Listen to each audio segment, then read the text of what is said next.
Medical Dilemma.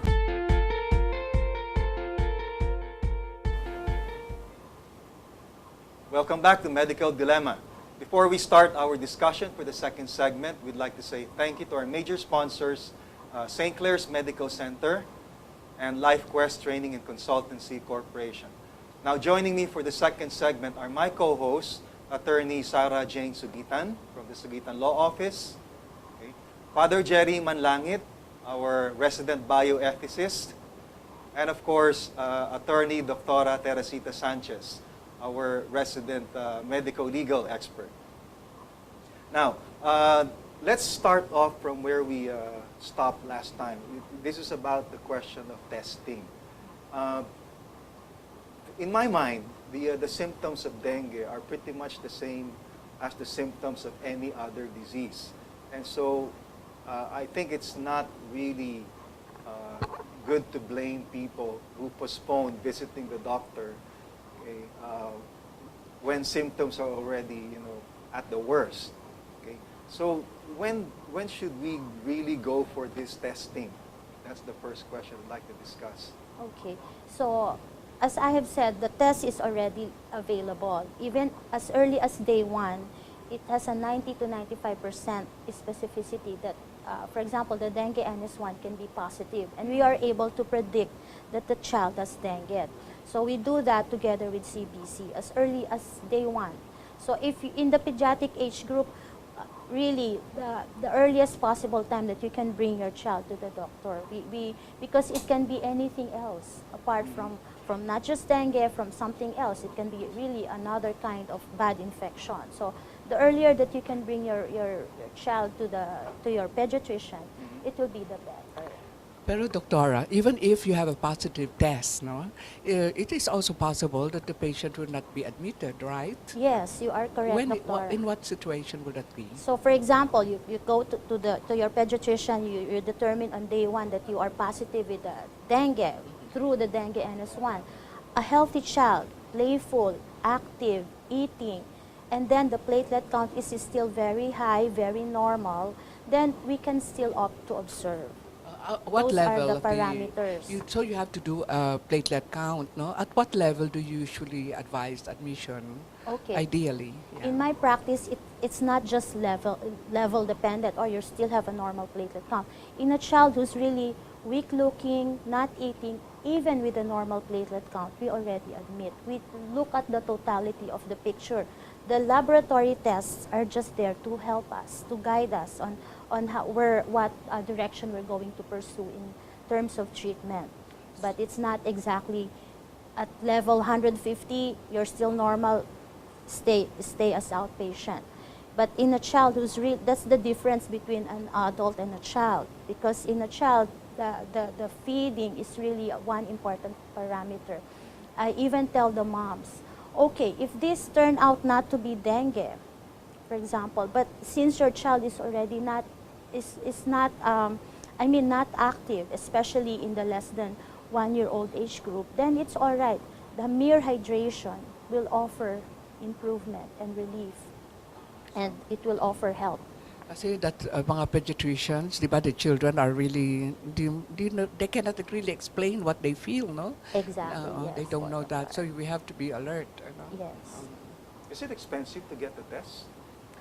Well, of course, it's center dependent, but the majority, I would not say, it's reasonable. Very, very reasonable. As far as I know, in the 2 centers where I work, the cost is reasonable. They usually do it in the emergency room, but of course, it can be requested through your doctors. Even if siguro it's not requested by the pediatrician, maybe the family can maybe take the cudgels and really ask for it, right? Well, those parents or patients who are already aware of the test, they're able to request for it, especially those who have had previous dengue or other relatives who have had dengue. Father Jerry, off the air, you had mentioned that you suffered from dengue. Yeah, that's right, your experience? honey. And that was in 2008. And I How thought young it were was you only there, Father? Beja? Until the senior, in the 50s. So which means that anybody can have dengue for that matter. It doesn't choose any age, Yes, right, Doctora? yes. And of course, first day I thought it was only an ordinary fever, and the next day I was up and about again, as if nothing had happened. How did The you third know day, it was I become dengue? weak again. Okay. The fourth day, I was strong again. Okay, so I said, I must just as well go to the doctor and have an examination, and I was right enough. It was dengue. Father, were you already at Manawag at the time? No, I Not was still yet? in Santo Domingo Church. Then. Where did you think you got it? So we can get it from did not anywhere. know because I really don't know. Because during that time, I did not go to any far place or community base. I was just there in Santo Domingo. Or probably I go to UST because I teach. But I got it. That reminds me, was it mentioned that where do you can you possibly get it from? How is the disease how or the it's virus transmitted?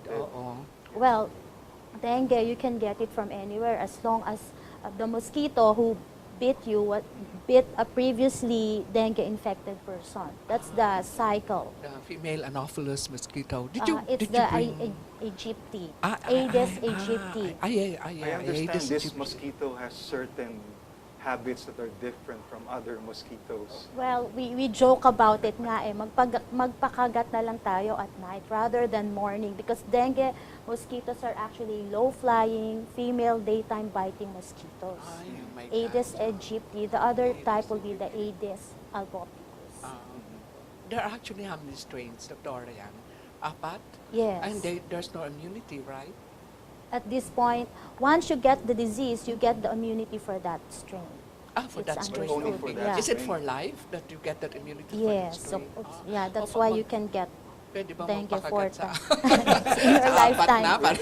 With the weakness. Are there Yes. vaccines for this? Actually, that's what the vaccine is directed to address the 4 strains.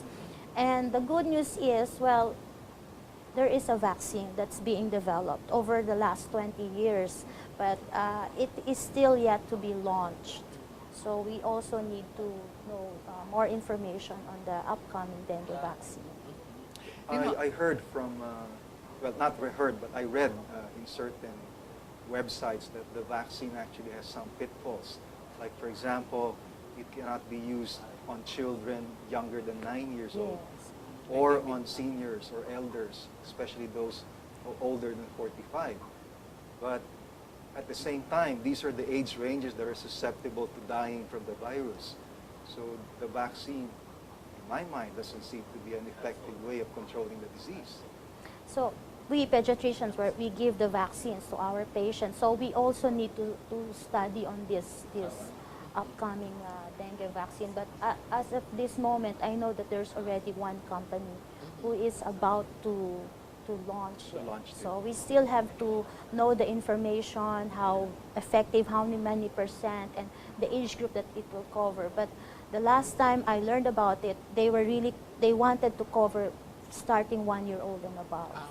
Kasi this dengue, it's not just endemic to the Philippines, right? Yes. Or North Asia. Do we see it also in other foreign, countries across, not just Asian? Is Yes. it? In Everywhere. Brazil, they have Because these of- tropical in countries. Brazil. As long as the vector Brazil is and there. Mexico.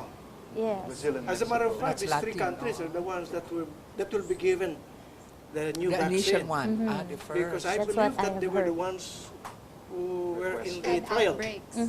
Brazil, Mexico, and the Philippines. Oh, I see. But this vaccine is already being tested massively, I understand, Philippines and Thailand.